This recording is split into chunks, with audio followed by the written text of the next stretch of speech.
Tuesday, which is apologetics in Discord. Please, if you haven't already, do click on the link. Nothing awful happens apart from, well, no, nothing awful happens. You just get thrown into the server. So if you're not very au fait with Discord, that can take a minute to get used to, but not a very long minute. Right, so we do apologetics. I don't think that this year on the schedule that we're on week 8 apologetics at the moment. I don't believe we've included any Lewis, C.S. Lewis. He is one of my favourite lay theologians and authors. Hello, man like Kate. And converts to Christianity. So without further ado, God bless everybody preemptively. Obviously, I hope he does anyway without me saying so. But yeah, I'm going to kind of ignore the live chat and I'm going to crack on because it's not a short piece, really. So it's called The Grand Miracle. One is very often asked at present whether we could not have a Christianity stripped, or as people who ask it say, freed from its miraculous elements. A Christianity with the miraculous elements suppressed. Now, it seems to me that precisely the one religion in the world, or at least the only one I know, with which you could not do that is Christianity. In a religion like Buddhism, if you took away the miracles attributed to Gautama Buddha in some very late sources, there would be no loss. In fact, the religion would get on very much better without them, because in that case, the miracles largely contradict the teaching. Or even, in the case of a religion like Mohammedanism, nothing essential would be altered if you took away the miracles. You could have a great many miracles. They are only in the nature of a digression or illuminated capitals. But you cannot possibly do that with Christianity, because the Christian story is precisely the story of one grand miracle.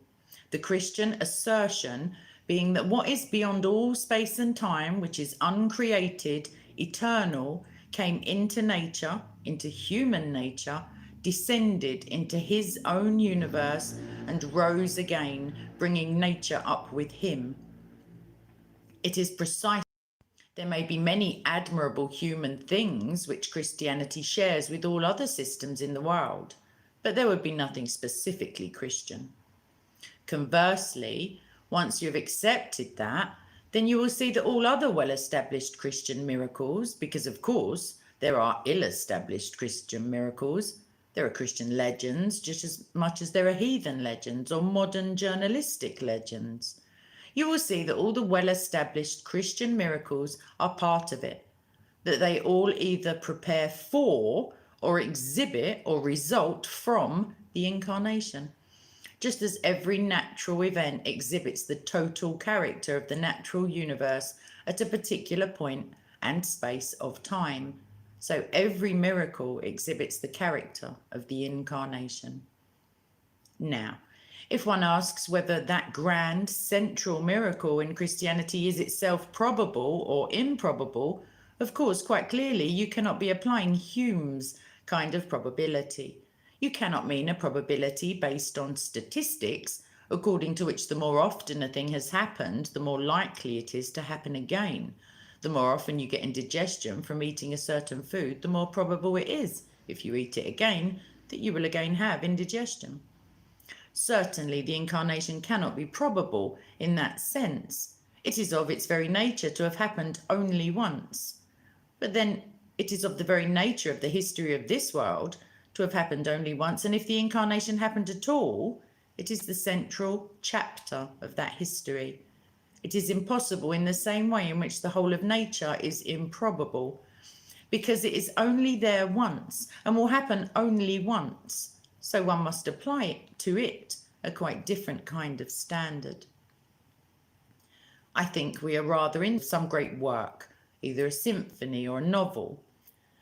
There then comes to you a person saying, here is a new bit of the manuscript that I found. It is the central passage of that symphony or the central chapter of that novel. The text is incomplete without it.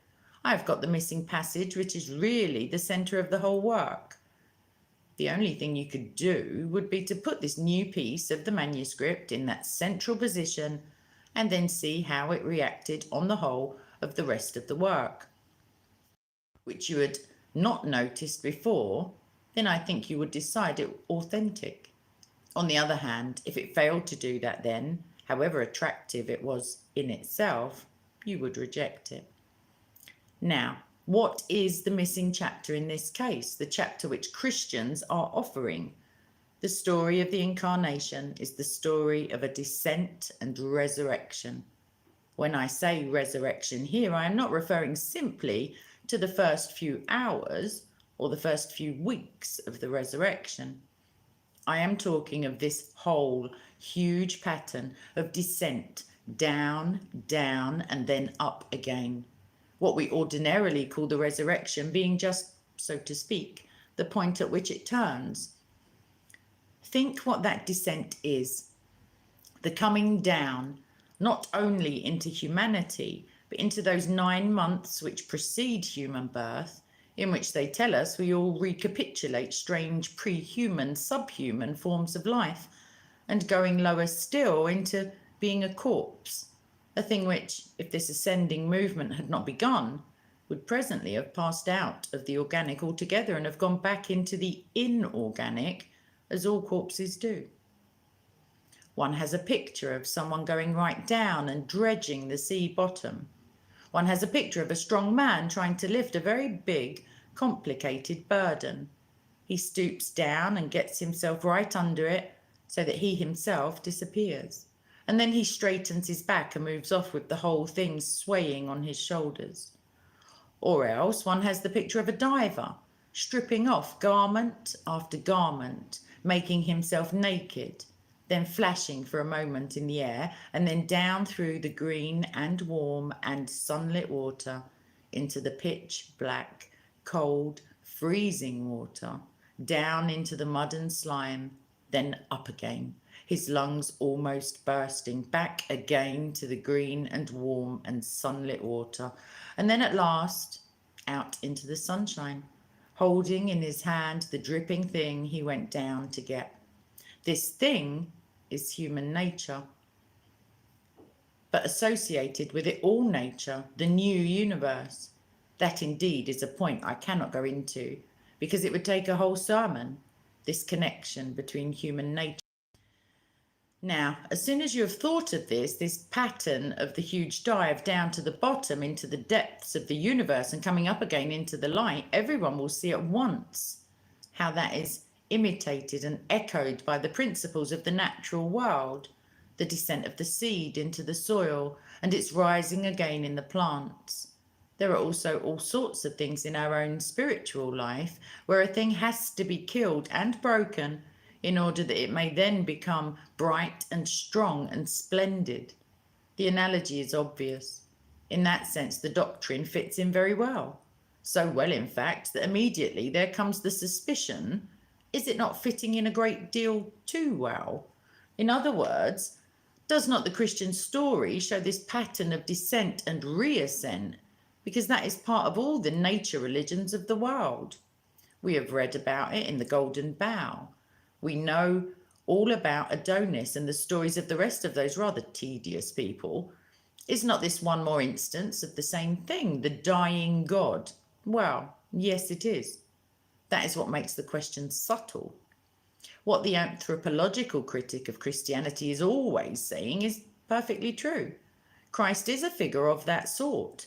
And here comes a very curious thing. When I first, after childhood, read the Gospels, I was full of that stuff about the dying God, the golden bough, and so on. It was to me then a very poetic and mysterious and quickening idea. And when I turn to the Gospels, never will I forget my disappointment and repulsion at finding hardly anything about it at all. The metaphor of the seed dropping into the ground in this connection occurs, I think, twice in the New Testament, and for the rest hardly any notice is taken. It seemed to me extraordinary. Of the corn, you see him holding the corn, that is bread, in his hand and saying, "This is my body." And from my point of view, as I then was, he did not seem to realize what he was saying. Surely there, if anywhere, this connection between the Christian story and the corn must have come out. The whole context is crying out for it. But everything goes on as if the principal actor, and still more those about him, were totally ignorant of what they were doing. It is as if, or to put it another way, why was it that the only case of the dying God, which might conceivably have been historical, occurred among a people, and the only people in the whole Mediterranean world, who had not got any trace of this nature religion, and indeed seemed to know nothing of it? Why is it among them that the thing suddenly appears to happen? The principal actor, humanly speaking, hardly seems to know of the repercussions his words and sufferings would have in any pagan mind. Well, that is almost inexplicable, except on one hypothesis, because he is here of whom the Corn King was an image. How if the representation is absent, because here at last the thing represented is present? If the shadows are absent, because the thing of which they were shadows is here? The corn itself is in its far-off way an imitation of the supernatural reality, the thing dying and coming to life again, descending and reascending beyond all nature. The principle is there in nature because it was first there in God, behind the nature religions and behind nature, to someone who is not explained by, but explains. Not indeed the nature religions directly, but that whole characteristic behaviour of nature, of which nature religions were based. Well, that is one way in which it surprised me. It seemed to fit in a very peculiar way, showing me something about nature more fully than I had seen it before, while itself remaining quite outside and above the nature religions. Then another thing, we, with our modern democratic and arithmetical presuppositions, would so have liked and expected all men to start equal in their search for God. One has the picture of great centripetal roads coming from all directions, with well-disposed people, all meaning the same thing and getting closer and closer together. How shockingly opposite to that is the Christian story. One people picked out of the whole earth, that people purged and proved again and again. Some are lost in the desert before they reach Palestine, some stay in Babylon. To a little point, small as the point of a spear, a Jewish girl at her prayers. That is what the whole of human nature has narrowed to before the incarnation takes place. Very unlike what we expected, but of course not in the least unlike what seems in general, as shown by nature, to be God's way of working. The universe is quite a shockingly selective, undemocratic place out of apparently infinite space, a relatively tiny proportion occupied by matter of any kind. Of the stars, perhaps only one has planets. Of the planets, only one is at all likely to sustain organic life. Of the animals, only one species is rational. Selection, as seen in nature, and the appalling waste which it involves, appears a horrible and an unjust thing by human standards. But the selectiveness in the Christian story is not quite like that. The people who are selected are, in a sense, unfairly selected for a supreme honour, but it is also a supreme burden. The people of Israel come to realise that it is their woes which are saving the world. Even in human society, though, one sees how this inequality furnishes an opportunity for every kind of tyranny and servility. Yet, on the other hand, one also sees that it furnishes an opportunity for some of the very best things we can think of: humility and kindness and the immense pleasures of admiration. I cannot conceive how one would get through the boredom of a world in which you never met anyone more clever or more beautiful or stronger than yourself. The very crowds who go after the football celebrities and film stars know better than to desire that kind of equality.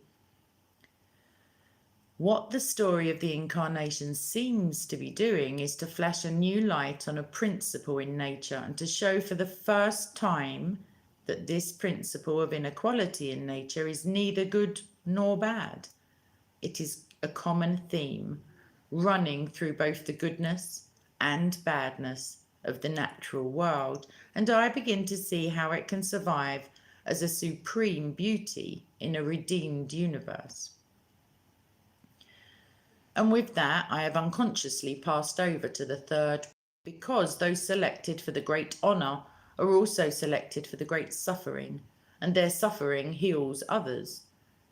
In the incarnation, we get, of course, this idea of vicariousness, of one person profiting by the earning of another. In its highest form, that is the very centre of Christianity. And we also find this same vicariousness to be a characteristic, or as the musician would put it, a leitmotif of nature. It is a law of the natural universe that no being can exist on its own resources. Everyone, everything is hopelessly indebted to everyone and everything else. In the universe, as we now see it, this is the source of many of the greatest horrors. All the horrors of carnivorousness and the worst horrors of the parasites, those horrible animals that live under the skin of other animals and so on. And yet, suddenly, seeing it in the light of the Christian story, one realizes that vicariousness is not in itself bad, that all these animals and insects and horrors are merely that principle of vicariousness twisted in one way. But when you think it out, nearly everything good in nature also comes from vicariousness. After all, the child, both before and after birth, lives on its mother, just as the parasite lives on its host, the one being a horror, the other being the source of almost every natural goodness in the world. It all depends upon what you do with the principle. So that I find that in a third way also, that what is implied by the incarnation just fits in exactly with what I've seen in nature, and this is the important part, each time it gives it a new twist. If I accept this supposed missing chapter, the incarnation, I find it begins to illuminate the whole of the rest of the manuscript. It lights up nature's pattern of death and rebirth, and secondly, her selectiveness, and thirdly, her vicariousness. Now, I notice a very odd point. All other religions in the world, as far as I know them, are either nature religions or anti-nature religions. The nature religions are those of the old, simple, pagan sort, the fornication in the temple of Aphrodite. The more modern form of nature religion would be the religion started, in a sense, by Bergson, but he repented and died Christian, and carried on in a more popular form by Mr. Bernard Shaw. The anti-nature religions are those like Hinduism and Stoicism, where men say, I will starve my flesh, I care not whether I live or die. All natural things are to be set aside. The aim is nirvana, apathy, negative spirituality. The nature religions simply give a new sanction to what I already always thought about the universe in my moments of rude health and cheerful brutality. The anti-nature religions merely repeat what I always thought about in my moods of lassitude or delicacy or compassion. But here is something quite different. Here is something telling me, well, what? Telling me that I must never, like the Stoics, say that death does not matter. Nothing is less Christian than that.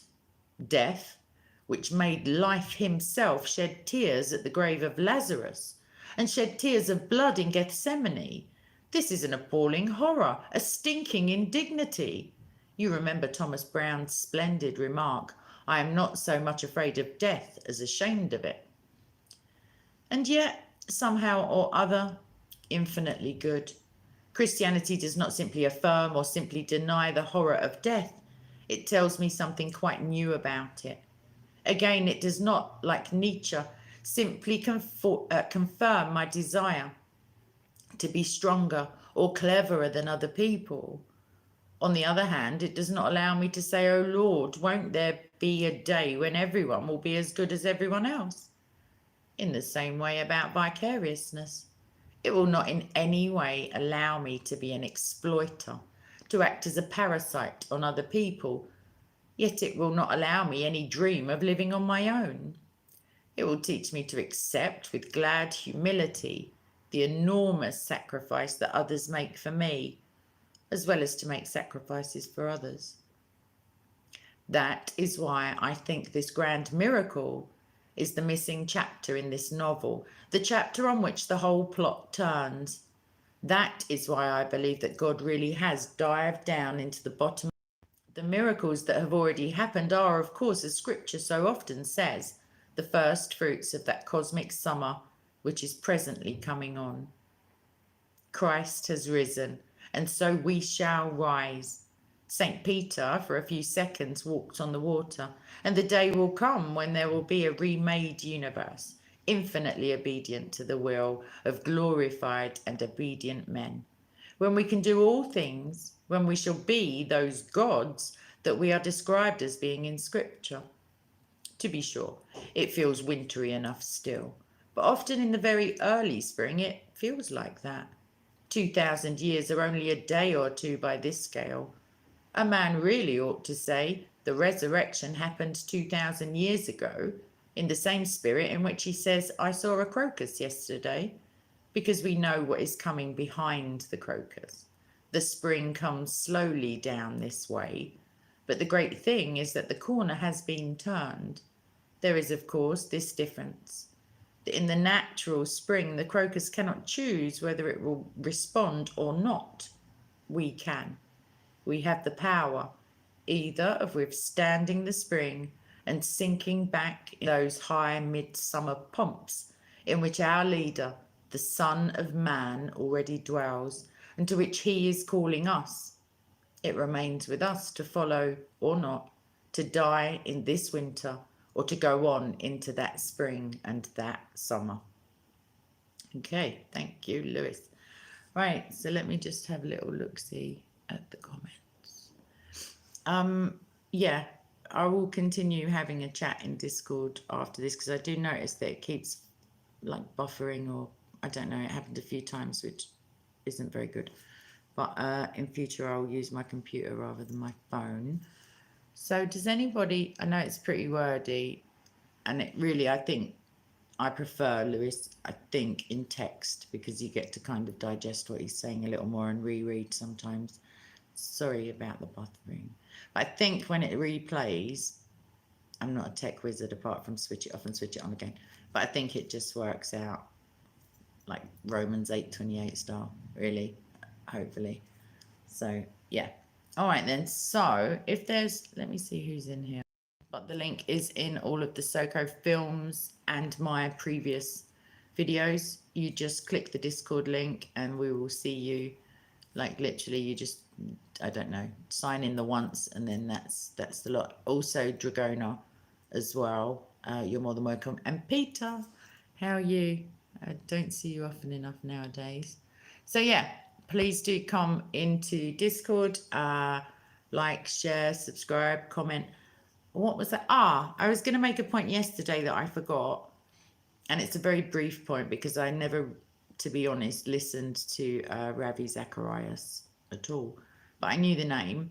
And I was kind of pondering it yesterday. I mean, I heard some allegations a very long time ago, and then they didn't really affect me in much of a way at all.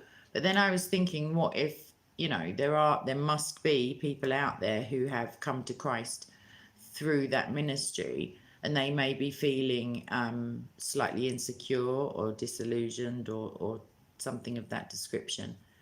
And the thought that came into my mind was Saul in the Bible, and Romans 8:28 always, and Jeremiah 29:11 as well. In short, God can bring goodness, does bring goodness out of the most detestable actions and the most like degrading and, you know, evil and sinful locations and people. Saul, you know, even though he desired righteousness, as it were, his persecution of Christians was detestable and lamentable by Christ. And Christ went as far as to appear to him and ask him, why are you doing this? But God used him to become one of the greatest evangelists of all time. Make no thing to ponder or that came to me is that no human being actually brings you to Christ. The Holy Spirit is the one who, you know, opens your heart and, you know, gives you the circumcision of the ears and the eyes and the all of that good stuff. So no matter whose words, you know, piqued your interest or you know, gave you an explanation of the gospel and brought you intellectually to Christ, until you have a transformation of your mind, like a psychic change, as it were, and a new heart, all things work to the good of those who love God and are called according to his purpose. And therefore, any people who have converted as the result of Ravi's ministry are hopefully not emboldened, but made to feel more secure by reminding them of that verse. And also, Jeremiah, I know the plans for you. I know the plans I have for you, saith the Lord, plans to prosper you and not to harm you, to give you a future and a hope. And it's a beautiful passage, actually, and it goes on. So, yeah, I feel better now that I've got that off my mind and into yours, hopefully. And, yeah, God can use anything and everything. God can use sinners and unbelievers. You know, Martin Luther writes a little extensively on the subject of God using a different religion in his writings that I've, you know, to come against Christian nations, you know, when they're in need of it, or when there will be greater good to come out of it. But I digress. Discord is the name of the place where I shall be going almost immediately as soon as I've stopped waffling. And yeah, come and see us. If not, like, share, subscribe, comment, etc., etc. I have a Rumble thing. You can go and find that from the link in the description, and also other links. And yeah, just come and see us. All right, on those bombshells of information, I'm going to scoot right over. So I'll see the lecture peeps in 2 minutes, and anyone new, you are more than welcome. And yeah, God bless you. Oh, Ash Wednesday, I will speak about that tomorrow. Thanks, Harriel.